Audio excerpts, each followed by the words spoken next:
tasarruflu tencere, Termosoft, can yakmayan tencere. Termosoft tasarruflu tencere sunar. Şimdi ne yapalım? Leymen için malzeme listemizi verelim. Sonrasında hamuru yoğuracağız. Hanımlarımız hamuru yoğursun, dinlendirsinler. Sonrasında diğer aşamalara geçeceğiz. Lezmen yemeği için malzeme listemiz. En başından verelim, sonra hamuru için zaten ayrı ayrı vereceğiz sizlere. Yarım kilo kuşbaşı et kullanıyoruz. 1 adet kuru soğan, 1 çay bardağı sıvı yağ, 1 yemek kaşığı salça, 6-7 diş sarımsak, 4 adet domates, 150 gram taze fasulye, 6-7 adet sivri biber, 4 adet kırmızı kapya biber kullanıyoruz. 1 tutam kereviz yaprağı kullanacağız. Bunlar tündüsü için olacak. Evet. Bir de hamuru var ayrıca. Hamuru içinde 1 kilogram un, 1 tutam tuz, yeteri kadar su kullanıyoruz. Bir de sos var. Sosu için de biraz sonra onu verelim isterseniz. Şimdi sadece hamuru için biz listemizi verelim. 1 kilogram un, 1 tutam tuz ve yeteri kadar su kullanacağız. Soğuk su kullanıyorsunuz. Soğuk su kullanıyoruz. Kulak memesi yumuşaklığında bir hamur elde edeceğiz. Tamam. Şimdi bakın ustamız ne yaptı? Ustamız da bir anlatsın, ben size suyu vereyim. Sonrasında siz hamuru yoğurmaya başlayın. Ve hanımlarımızın yapacağı yemeğe geçelim şimdi. Tamam. Hanımlarımız dediler ki lezmen, evet söyleyebiliyorum galiba. Evet, küçük çay tabağı ben vereyim size. Şöyle buyurun. Teşekkür ederim. Evet. Lagmen. Lagmen. Sen böyle biraz bu tarafa geç de ben böyle geçeyim. Sığmıyoruz ki yerlere sığmıyor. Sağarsınız ya, mutfağımız büyük. Yok. Evet, şimdi bir tutam tuz alayım. Bir tutam tuz, bir kaşık alabilir miyim? Ben de Evet, şu bayrağı ben alabilir miyim şöyle? Bakın çay orada kaşığı bayrağı alabilir ben miyim? şöyle koyayım. Evet, Bayrağı öyle beraber koyayım. şöyle dursun. Tamam. Çay kaşığı Bayrağımız verin. olmazsa olmazımızdır. Tabii ki. Evet. Şöyle yapalım. O bayrağı ben bir alayım, şuraya koyacağım. Tamam. Neden biliyor musunuz? Kameranın görüşünü kapatmasın. Şöyle. Evet, bayraklarımız tabii ki bizim vazgeçilmezimiz, baş tacımız, her yerde onları baş köşeye Muhafaza koyacağız. edeceğiz. Evet, aynen öyle.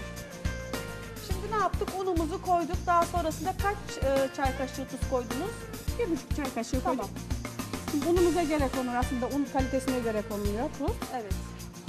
Unumuz iyi un olduğu için biz tuzu az kullanıyoruz.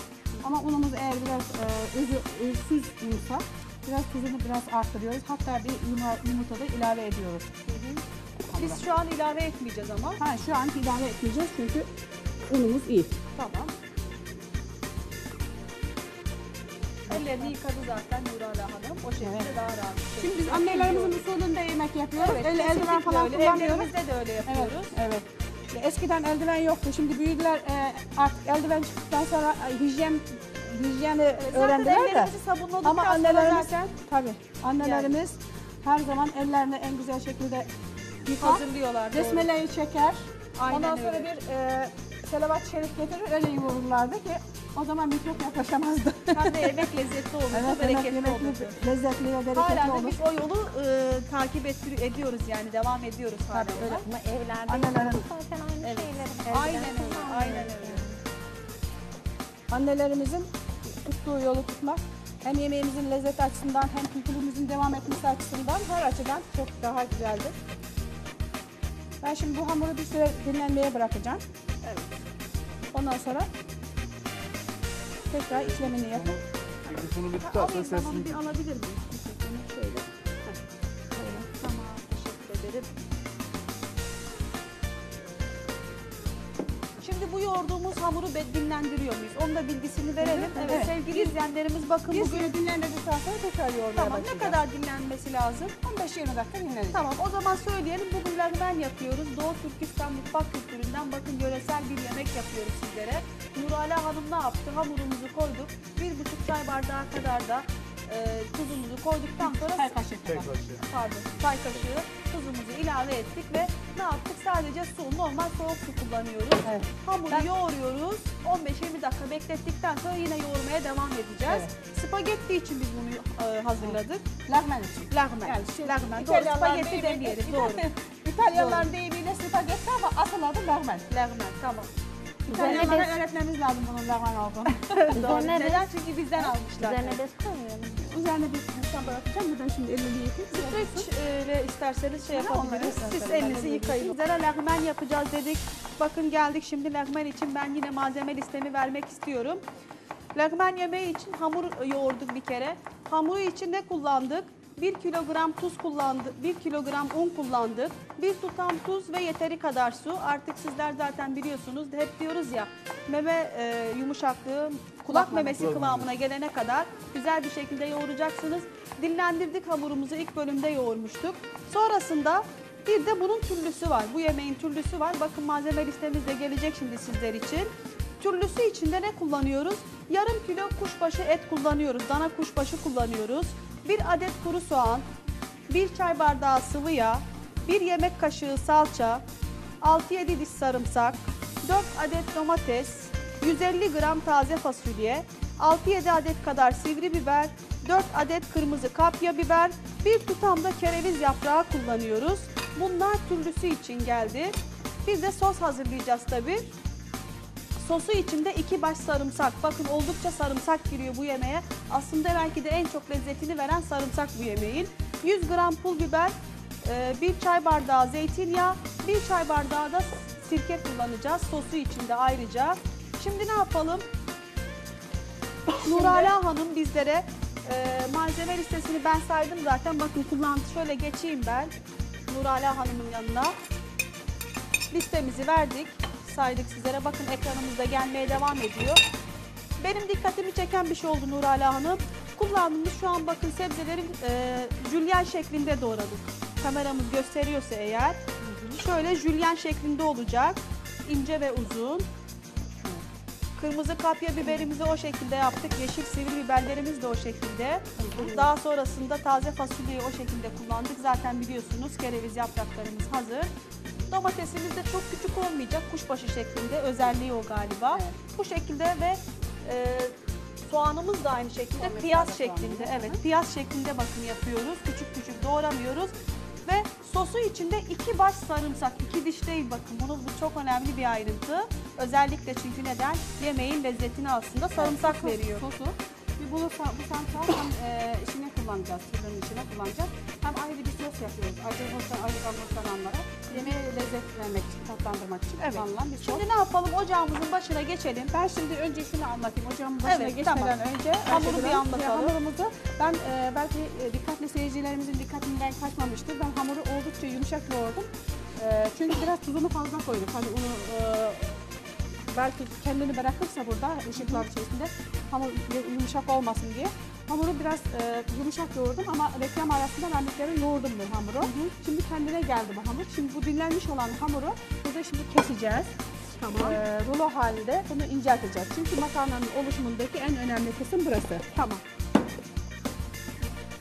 Peki kavuracağımız sebzelerin şeyi nasıl, kıvamı nasıl olacak? Çok mu kavuruyorsunuz, az mı kavuruyorsunuz türlüyü? Pişme sırasına göre önce etimizi iyice kavuruyoruz. Etimiz pişmeye, soğanımız pembeleştikten sonra etimizi koyacağız zaten.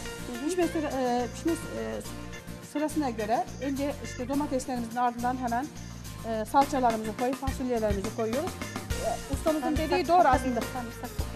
Evet, aslında Ustamızın bir dediği yandan doğru da aslında. Sonra bir yandan söyledim da ama, evet. Mecbur Hanım türlüyü yapmaya başlarsa iyi olur. Hani vaktimiz yetişsin tencereye diye. koyalım. Bunu hamuru beraber yapacağız şimdi. Tamam. Hamuru beraber yapacağız daha sonra.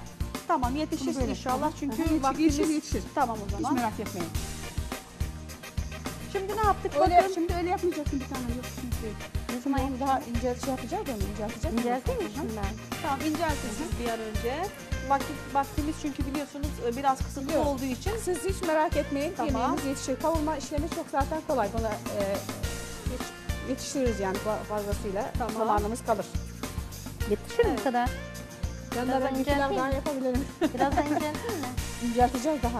Onu şimdi bırakacağız. Böyle dinlenecek. Evet, bakın çok Böyle. farklı bir hamur hazırlıyorlar şu an. Yoğurdukları hamuru ne yaptık? Bir 15-20 dakika dinlendirdik. Sonra yine yoğurmaya devam ettik. Sonrasında bakın şeritler halinde kesti Nurala Hanım ve Mecbure Hanım da ne yapıyor? İnceltmeye Böyle çalışıyor. evet, inceltmeye çalışıyor. Oynuyor. Yerim dar, yer. Çocuk da aklına düşmüş Mecbur Hanım. Şimdi hamurla oynuyor. Aynen, aynen, evet. Ne yapıyorsunuz? Böyle aklıma yılan geldi. Yılan gibi sanki. Çok farklı bir yemek olacak. Sunumu da çok Bunu farklı başka olacak. televizyonlarda yaptığım zaman seyirciler istemiş bir daha yaptık. Evet, bugün Çok de yaptım artık çünkü. buradan Çok izlesinler değişik. sevgili izleyenlerimiz. Buradan görsünler bakın. Lagmen yapıyoruz sizlere. Ben söyleyebiliyorum. Yer yok ki Lagmen. şuraya incelteyim Evet, mi? Şimdi bunu ben incelteceğim. Siz de dizeceksiniz Mecbur Hanımcığım. Tamam. Evet, bakın sanki bir halat ipi var ellerinde. Halat ipini ne yapıyorlar? Uzun bir şekilde böyle inceltiyorlar şeritler halinde. Sonrasında Şimdi kolumu biraz evet, farklı bir hazırlanışı var. Sonrasında yine hamurları sanki halat sarar gibi böyle. Bakın evet. Sarıyorlar. Şimdi bunu tekrar açıyoruz. Böyle. Bunun hazırlanma yöntemi demek ki bu şekilde. Hazırlanma aşaması biraz incelik istiyor. Evet ve marifet istiyor aslında. Evet. Bence öyle. Doğu Türkistan Uygur mutfak kültürü tamamen sanat. Yani yemeklere şekil veriyorsunuz. Renginin çok önemli olması lazım. Tadı çok güzel olması lazım. Hepsi birbirine uyumlu olması lazım. O yüzden Doğu Türkistan mutfak kültürünü çok iyi tanımanız lazım. Aslında Doğu Türkistan'ı tanımanız lazım. Doğru. Mesela şimdi siz beni o gün yarışmada gördünüz. O gün tanıdınız ama ondan önce Doğu Türkistanlılardan birini konuk ettiğinizi ben görmedim ama Görmedi ilk defa zaten. İlk Şu defa an Doğu öyle bir Türkistan, konumuz var. TV5'te ilk defa Doğu Türkistan'da konuk ediyorsunuz. Ben bir tabak daha alayım, bunu o tabağın içine koyayım, ondan sonra Tamam. şey yapayım. Yapma işlemlerine devam edeyim. Ben size bir kaşık alayım. Hazırladı. Şimdi onları ızgaramızda kızartacağız. Bir yandan da ne dedik? Doğu Türkistan Uygur yemek kültürünün güzel bir yemeğini sizlere, bugün yöresel bir yemeğini hazırlıyoruz. Farklı bir yöntemle, bakın gerçekten uğraş gerektiren, uğraş isteyen bir yemek. Hanımlarımız şu an hamurlarımızı farklı şekillerde, şeritler halinde şu an şekil veriyorlar. Suyumuzu bir alayım mı? Evet, şöyle gösterebiliriz. Şunu şöyle. Evet, şu an kameramız görüyor zaten. Üstüne bir kez daha yağlayayım. Evet, tabakları yağladılar. Bakın bir yanda Nurala Hanım ne yapıyor? Hamuru şöyle İnceltiyor. nasıl bir isim verelim, böyle solucan demek istemiyorum ama Kelek yapmak, Şeritler, yapmak için şerit her halinde, şerit evet. yapıyoruz. Hı hı. evet, bir yanda Rulo yapacağız. rulo Yani. yapıyoruz. Bakın evet, doğru, çok güzel. Görüyorsunuz uzun bir şerit hazırlıyor ve Mecbure Hanım da tabağa o şeritleri Halat yuvarlak. gibi. Evet. Bakın ne kadar güzel bir şekilde, hakikaten sanat yapıyorlar şu an. Evet.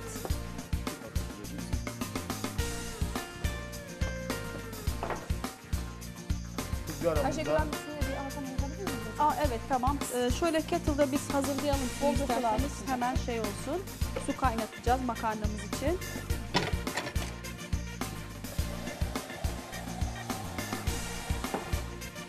Ne yapacaksın? Evet, ekmek köftemizi ceviz büyüklüğünde güzelce hepsini hazırladıktan sonra şöyle ızgaramız bir ısınsın. Yağımız kızdırmaması lazım sevgili izleyicilerimiz. Şöyle yağımız ısındıktan sonra bir güzel kızartmaya başlayacağız.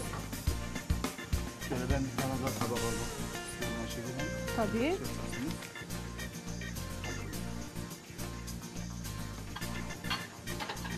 Zannedersem bakın dikkatimi çeken bir şey oldu, kat kat. Yani ayrı tabaklarda hamurları dizmiyorsunuz, şeritler haline getirmiyorsunuz. Hepsini tek tabağa sığdıracaksınız. Evet, evet. Bir tabak oluşacak hepsi. Onu da bu şekilde mi haşlayacaksınız? Çok merak Aynen, ettim onu gerçekten. uzatacağız, daha incelteceğiz. Daha incelecek. Evet. Makarna olacak. Makarna bayağı böyle ince makarna olacak. Evet, ince makarna olacak. Evet, şimdi tabii bu güzel bir yemek, biz yiyeceğiz ama bunu da daha sonrasında bilmiyorum, hazırlayabilir miyim ben? Pek kendime güvenmiyorum açıkçası. Seyircilerimiz hiç aramadılar, görüyor musunuz? Bizi seyretmiyorlar. İzliyorlar, seyircilerimiz izliyorlar. Evet, telefon numaramızı verelim. Bizlere ulaşmak isteyen varsa tabii ki ulaşabilir. 0212 alan koduyla 548 39 16 nolu telefonlardan bizleri arayabilirsiniz. Evet, şu an ızgaramızda yağımızı koyduk. Koyduk, Bir evet. yandan ısınacak ve daha sonrasında ekmek köftelerimizi kızartacağız. Yöresel bir yemeğimiz var dedik. Doğu Türkistan Uygur yemek mutfağı, yemek kültüründen harika yöresel bir yemek yapıyoruz. Lagmen yapıyoruz sizlere. Nurala Hanım'ı ben sizlere tanıtırken söyledim zaten. Kendisi dedim ev hanımı, o çok farklı bir şey. Ayrıca kendisi yazar, şair, harika kitapları var. Bakın şimdiye kadar 3 şiir kitabı var. Evet. Daha sonrasında 2 tane yeme- tercüme. tercüme, evet 2 tercüme kitabı var. Onlarla ilgili de bakın hem makarnamız pişsin, hazırlansın hem de sohbet edelim. Gözyaşları ile ıslanan topraklar diye harika bir kitap. Doğu Türkistan'da çileli yollardan geçmiş. Doğru mudur Nurala Evet, Hanım? evet. Bir hanımefendinin gerçek yaşam hikayesini anlatan bir kitap. O kitabı ben alayım, şöyle bir bak gösterelim. Diğer kitaplar da alabilirsiniz. Evet, bunları da alayım yanıma. Bunu yağlayıp üstüne. Biz ustayla beraber kitap okumayı çok Altı yanıyor. seviyoruz. Yanıyor mu? Yanıyor Ama altı. suyumuzu doldursak o su kaynasın bir yandan. Tamam, sıcak suyu koyalım. 2 dakika daha o tam bir kaynasın, koyalım. Ustayla biz kitap okumayı çok seviyoruz zaten. Öyle değil mi usta? Evet, aynen. Gerçekten. Bakın gözyaşlarıyla ıslanan topraklar. Süyüngül Çanisev diye. Hani şef. Evet. Çanişev. Kendi hayat hikayesi. Bunu atmış Doğu Türkistan'da. Tabi biliyorsunuz oradaki zulmü anlatmaya gerek yok. Çileli yollardan geçmiş. Zindanda yıllarca ömrünü bunun için zindanlarda yatarak Doğu Türkistan'ın hürriyet mücadelesini vermiş. O mücadele verdiği için işkence çekmiş bir hanımefendi. Bir örnek sunuyorlar. Şimdi Siz de aslen Antalyalı mısınız Sayma Hanım?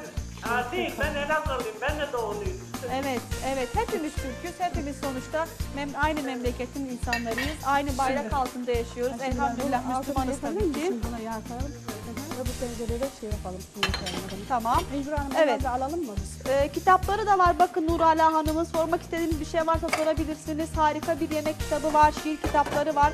2 kitabı tercüme etmiş. Ama bana bir yemek kitabı verseniz iyi edersiniz. Evet, onu da o zaman Nurala Hanım ne yapalım? Adresini alalım, gönderirsiniz. Adresini alalım, gönderelim tabii. Tamam, o zaman şöyle yapalım Sayma Hanım. Rejiye siz adresiniz, telefonunuzu bırakın. Biz Nurala Hanım'a verelim. Sizlere güzel kitabını göndersin. Telefonum orada çıkmadı mı? Telefonunuz çıktı, siz kapatmayın telefonu. Sesinizi aldıktan sonra arkadaşlar adresinizi de alsınlar, tamam mı? Sonrasında Nurala Hanım artık iş sizde. Nurala Hanım imzalı kitabınızı istiyorlar. yemek İnşallah. kitabınızı. Tamam inşallah. Tamam, Kısa inşallah zamanda. gönderiyoruz Antalya'ya Sayma Hanım'a. Sağlıklı Leymenin de domatesi şu an tüllüsünü hazırlayacağız ve İç malzemesi. iç malzemesini hazırlıyoruz. Suyumuzu şöyle koyduk. Yağımız ısınırken soğanımızı koyuyoruz. Tamam. Bunun da altını açalım isterseniz. Onun altında açalım. Tamam. Suyu biraz daha suyu çoğaltabiliriz. Bol suda Tamam. haşlanması gerekiyor çünkü. Tamam.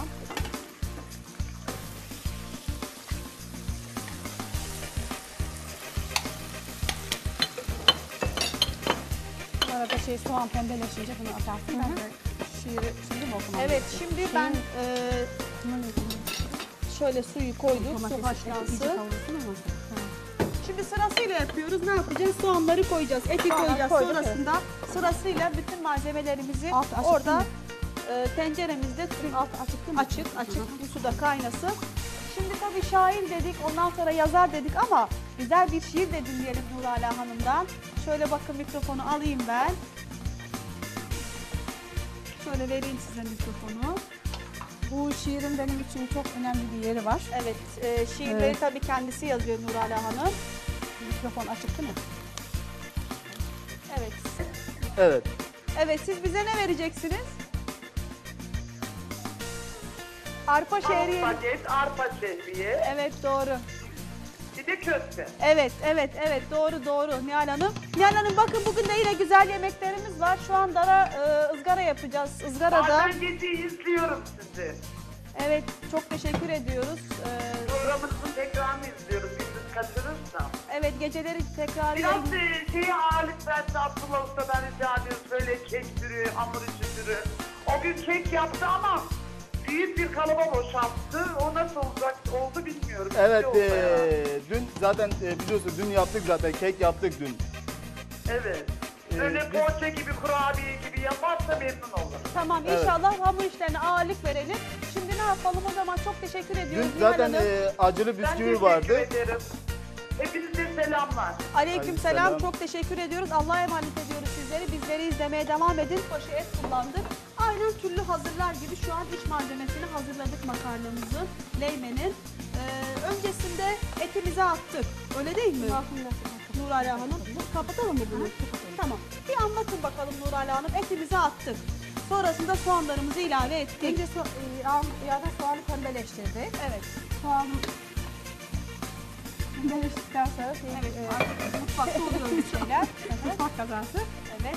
Ondan sonra Tamam, problem değil. Anlatın. Onu Süzgeçte ben bir alayım bunu. süzgeci verelim size biz. Şimdi pişme sırasına göre sebzelerimizi koyduk. Önce salçamızla domatesimizi etle beraber kavurduk. Tuzumuzu ilave ettik. Diğer Kapatmayın. sebzeleri Ağzı kapatmıyoruz. açık kalsın, gösterelim onu. Zaten kapatınca rengi de gider o yeşili. Şimdi bunu hamuru gördüğünüz gibi yuvarladık. Böyle gelip haline getirdik. Ondan sonra şimdi süzüyoruz bunu. Ben kendi süzgecim vardı, onu getirmemişim, unutmuşum. Evet. Bu süzgeçle biraz zor oluyor ama böyle makarna yaptık. Şimdi bir taze makarna. Bakın Bunu çok bir değişik kabın bir içine şekilde alalım. şimdi biz Bir kabımız, cam kabımız vardı. tabii evet vereyim şöyle size cam bir kap. Bunu biraz bir sudan geçireceğiz. Tamam. Ondan Soğuk sonra- sudan mı geçiriyoruz? Şu tabakların bir küçüğü vardı Ayşegül Hanım. Nasıl bir tabak istiyorsunuz? Yuvarlak tabak mı? Hayır, dörtgen tabağımızın bir şeyini alalım. Buyurun. Evet. Mesela bunun tamamını da koyabiliriz içine. Bu kadar mı? Pişti mi şimdi bu? Bu pişti. Evet bakın Bunun şimdi üzerine- ne yaptık? Hamuru çok farklı bir şekilde hazırladık. Harika. Bunda hem hamur yiyorsunuz, hem et yiyorsunuz, hem sebze yiyorsunuz. Besleyici bir yemek.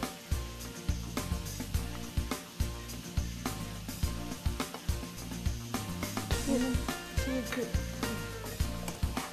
bu da sosu. Sosuna ne demiştik? Hatırlarsanız sevgili Laza. izleyenlerimiz 2 baş sarımsak kullandık. Bakın 2 diş değil 2 baş sarımsak kullandık. Nasıl hazırladığımızı Şimdi şöyle biz koyalım. Şöyle koyalım bunu. Şurada şöyle verelim. Çekelim de yapsınlar. Evet. Yapacaklar ama yine bakın biz teker teker anlatalım şimdi. Hamuru çok önemli bakın. Kameraman arkadaşım çekiyorsa eğer hamur ne kadar farklı bir şekilde hazırlandı. Yoğurduk hamuru sonrasında şeritler halinde. Evet bakın muhteşem bir sanat çalışıyor şu an. Evet tabağımızda görünüyorsa hamurumuz. Evet görüyorsunuz. Yine inceltmeye devam ediyor Nurala Hanım. Evet bakın o şekilde aldık ve tenceremize Doğu koyduk. Türkistan mutfağı Haşlanacak. başlı başına bir sanat. Gerçekten başlı başına bir sanat. Hani tabağa koyduk, süslemeyi yaptık ama evet işte tabağa koyduk da orada süsledik hemen yiyin değil. Bakın ne kadar güzel ve zor aşamalardan geçiyor. Hamurunu yapmak gerçekten başlı başına bir sanat. Evet tabağımızda şeritler haline daha önce hazırlanan hamur şu an yine Nurala Hanım'ın ellerinde şekil alıyor. Gördünüz mü Ayşegül Hanım, yetişmez diyordunuz. Nasıl yetişti? Evet yetişti gerçekten. Ben tabii şimdi hanımlara diyecek sözümüz yok. Onlar her zaman öyle. Hanımlar son anda evlerine de misafir geldiği anda hemen mutfağa koşup gerçekten en zor yemeği bile sen de bilirsin usta. Hazırlamakta üstlerine yok. Şimdi hamurlarımız pişmeye devam ediyor.